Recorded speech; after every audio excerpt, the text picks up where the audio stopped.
For a brief time in college, I had a girlfriend called Marlo, not her real name. At the beginning, her appeal was remarkable. Talented, intelligent, and yes, dangerously good-looking. All went well until our third date. I took her to a drive-in restaurant for a burger, fries, and shake. The chatter was cordial, even flirty, but when we had finished eating, she chucked her trash out the window. Even on a full stomach, I could have killed and eaten her, and not necessarily in that order. I got out of the car, gathered her trash, and dumped it into a nearby garbage bin. Then, on my return, she had the chutzpah to laugh at me. It was a remorseless chortle that said, "Oh, my, aren't you adorably quaint?" Despite her stunning silhouette, the relationship never panned out, and I dumped her. Recently, I've witnessed other reprehensible behaviors. For example, I don't understand why people scoff at returning their grocery carts to any of a dozen parking lot corrals. And why would a cowboy snuff out a cigar butt under his boot at a hotel entry with a standing ashtray within reach? More vitally, explain the rationale for refusing to wear a mandated mask in public buildings during a pandemic. In the first two cases, you might ask, whatever became of civil decorum? In the final case, a harsher scolding is warranted. Doesn't the jerk have any sense of community and the sacredness of human life? At first, I thought the answer had to do with the most ancient segment of our nervous system, the brain stem, what many people call the lizard brain, which controls our autonomic fight or flight instincts. I reasoned immature people might fight against established customs or mandates for fear of appearing weak. I don't have to follow no stinking rules. But that's not quite right.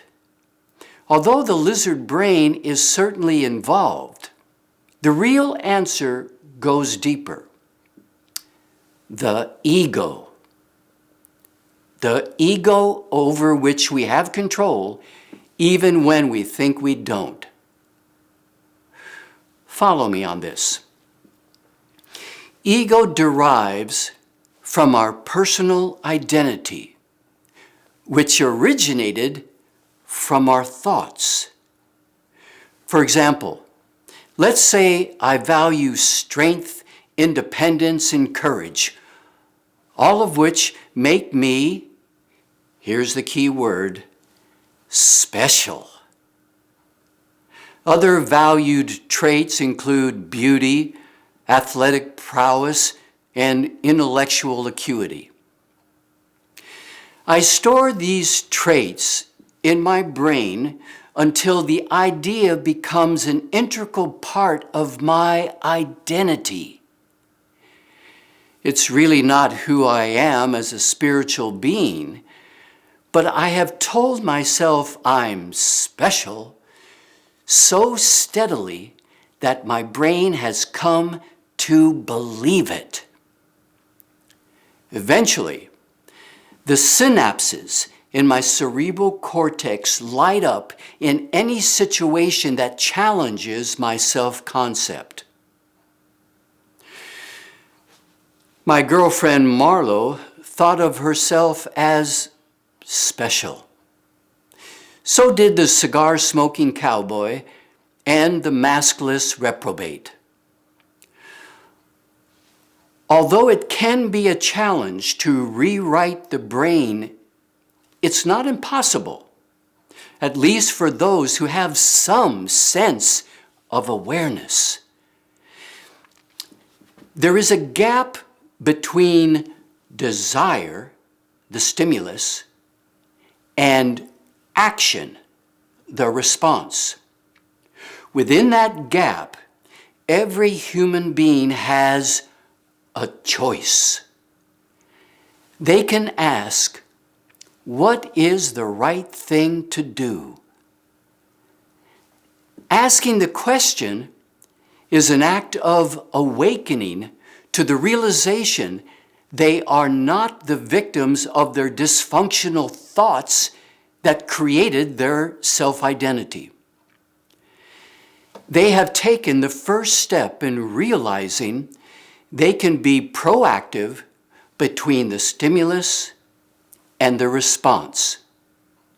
That, for example, they can choose to properly dispose of their trash.